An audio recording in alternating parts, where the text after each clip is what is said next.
This is the Post Shift Podcast, a raw look at the hospitality industry.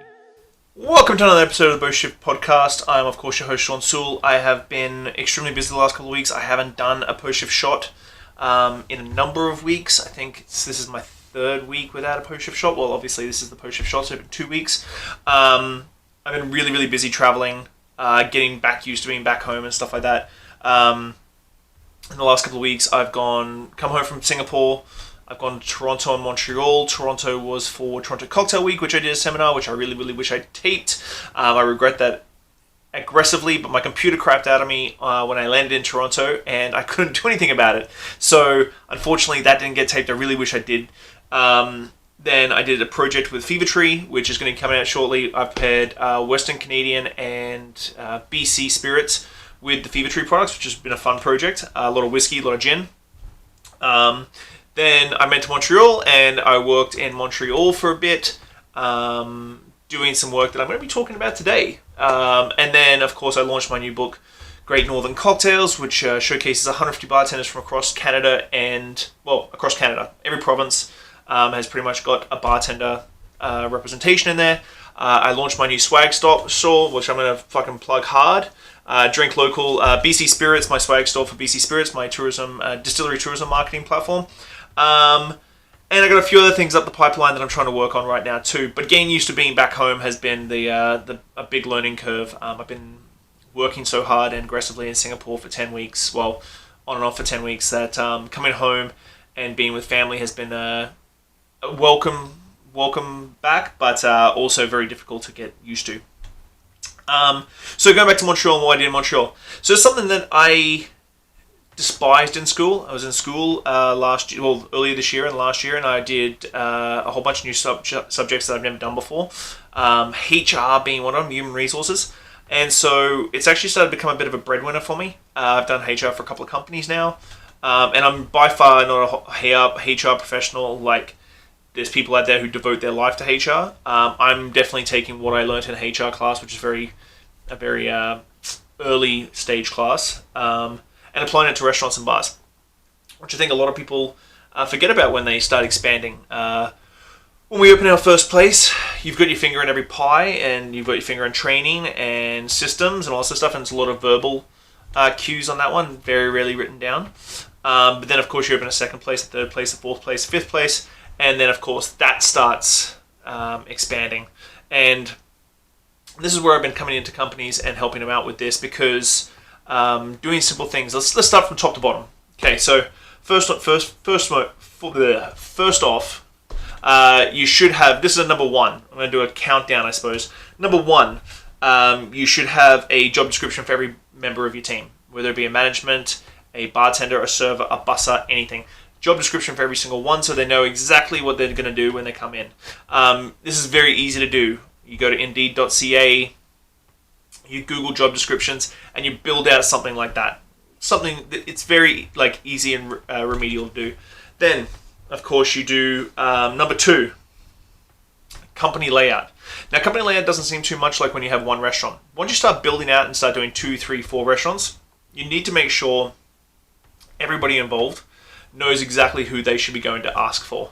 So they should be able to talk to a manager, a supervisor, then it goes up to general manager, then it goes up to management group, and then it goes up to ownership.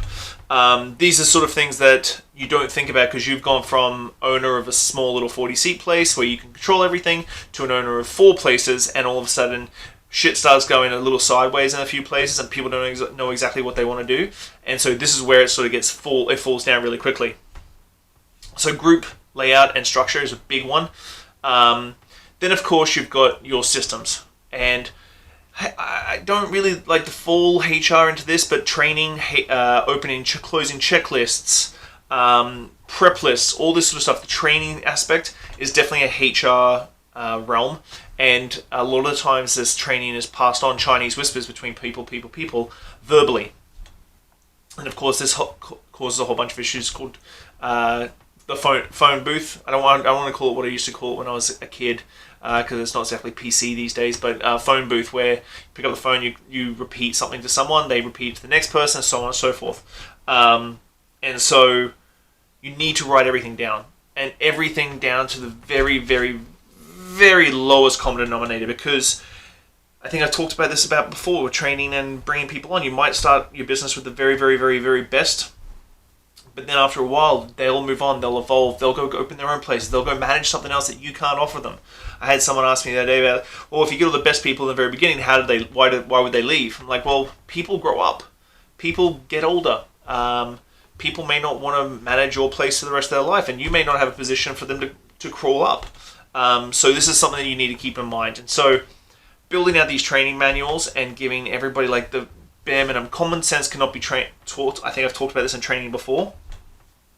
But I think really the HR thing is something that everybody should be thinking about, because everybody doesn't think about it till it's too late. And this is where the big issue is that if you start building your business out thinking that it's going to be a multi-million dollar venture, you'd be surprised the systems you put in place that'll make your life easier when you're only making $100,000.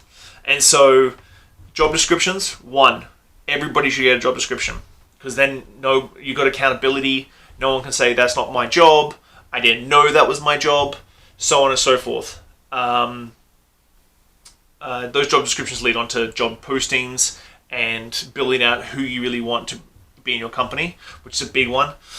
Then you've got group thing, and as the group layout, the setup, whatever, is really once you start getting past 2 venues, like 2+ venues, it's a really big one.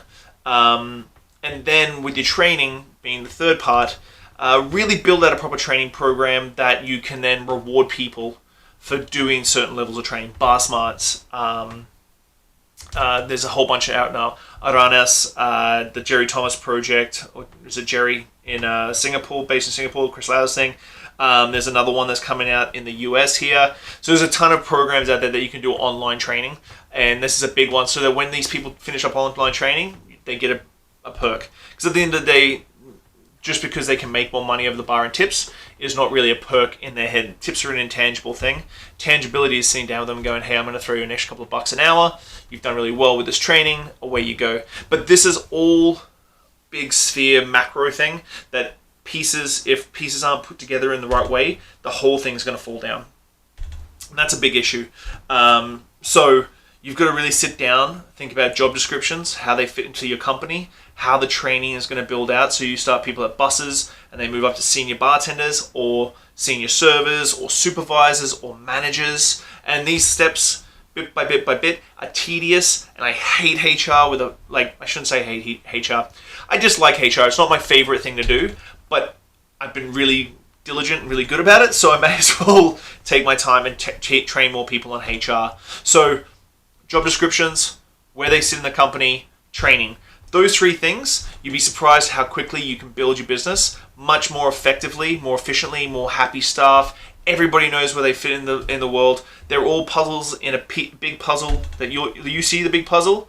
They only see their little piece. So you've got to make sure that they see the big puzzle and where they fit in and how they fit in, how the building of this puzzle gives you an overall picture. So it has been my first post-shift podcast in a while. This week, I think I've got... Uncle Toplak is going to be on the show. I've filmed with him, and I was hanging out with him at TCW this past couple of weeks. Take this at Toronto Cocktail Conference. I appreciate everybody at the Toronto Cocktail Conference. They really helped me out. Bartender Atlas, the guys at the Drake, everybody. But thank you so much for your support. Thank you for being persistent and always asking questions when I... am quiet. I am trying to get back into the habit of documenting, not trying to create. So, have a good week, guys. I'll see you next week. Thanks a lot. Bye. Thanks, Post Shifters. I hope you enjoyed that episode. If you're listening, whatever platform you're on, give me a good rating, subscribe, listen along. I'm going to keep going. I really enjoy sitting down with people and learning where they're from, what they did, and how they got to where they were. So if you love it, give me a good 5 stars. If you don't, give me 1 and I'll try harder.